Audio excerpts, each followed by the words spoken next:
Picture this, a chill December night. A 5-year-old laying in his bed with a scorching 101-degree fever, coughing so loud that his neighbors can file a noise complaint.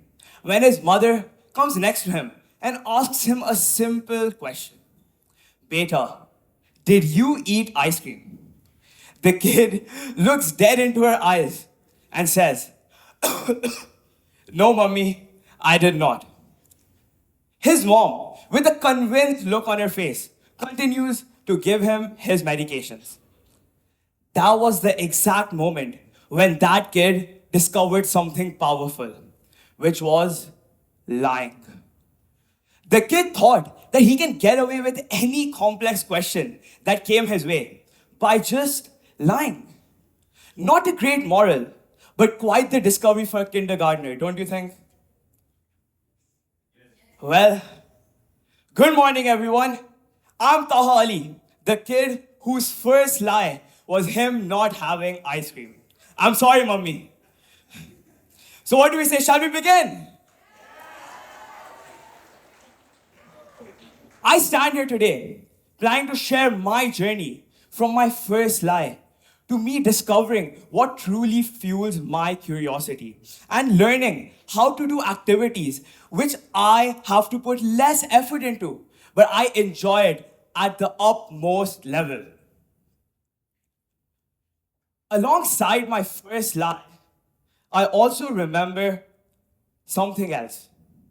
My second not so lie. I call it that because, well, we'll find out soon. But this happened 1.5 years later, when I was around the age of 6 or 7. I had relatives come over to my house. They asked me the classic old question every growing teen has been asked. Beta, what do you wanna do when you grow up?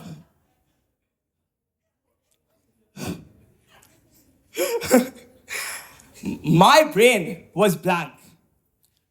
I could not think of that many options. But the only things I could think of was these. And professional football player was the major chunk of it, by the way. But how could you blame the 7-year-old Taha, who was only excited for his after-school naps and to sleep by 10 p.m.? I was only excited to sleep. However, in that moment of pressure, I did something crazy.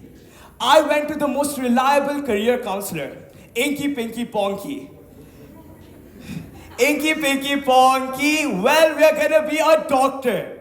That 7-year-old had decided and convinced himself that he is gonna be a doctor.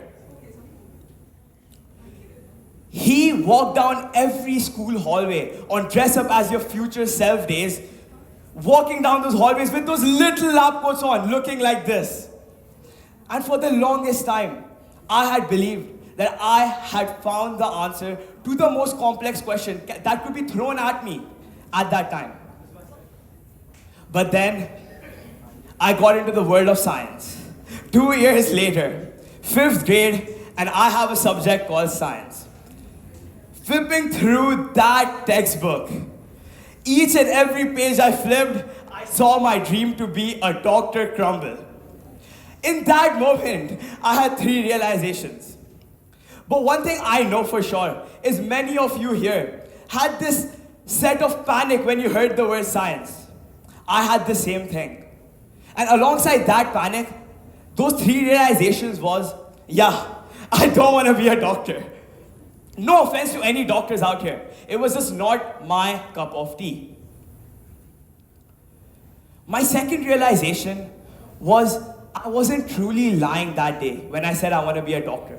I was just a victim of the social desirability bias.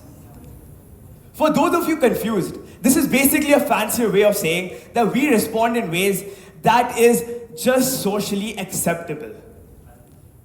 But that's why I went down to my third realization. It is okay to sometimes not know the answers to questions. What's not okay is making peace with it and not working towards finding answers to those questions. This is why, from that day onward, I decided that I will experiment, I will explore, I will find answers by doing everything that kept me curious. I started riding a motorcycle, I started football, I started gym, I started getting into businesses, I started public speaking. And I can proudly stand here and say that these are activities that make me happy. Hence, my passion. I'm not telling students here to take a billion classes or fill your schedules with endless activities. Just do what makes you curious. Find activities in which you just have to put 20% of your effort, but the fulfillment, enjoyment, and the happiness you get is 4 times that. For me, it was my dad.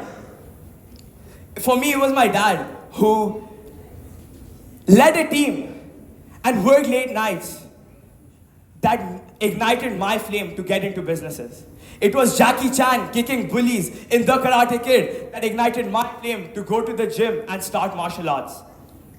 It was APJ Abdul Kalam's powerful speeches that ignited my flame to get into different stages and have my voice heard. But what we need to understand is that we can always find our passion. How? By finding happiness. Step 1 of finding our passion is not by chasing success, because happiness is the core thing that we need to focus on. And once you find that, it's going to be a constant thread of your life. I stand here assuring you, once you find that activity, which you don't have to put too much effort into, and you enjoy it at the most, no one is going to stop you. Absolutely no one can stop you. Before I end my speech, I want to talk and say a few words that the late Dr. APJ Abdul Kalam said. If you want to shine like a sun, first burn like a sun. Thank you very much.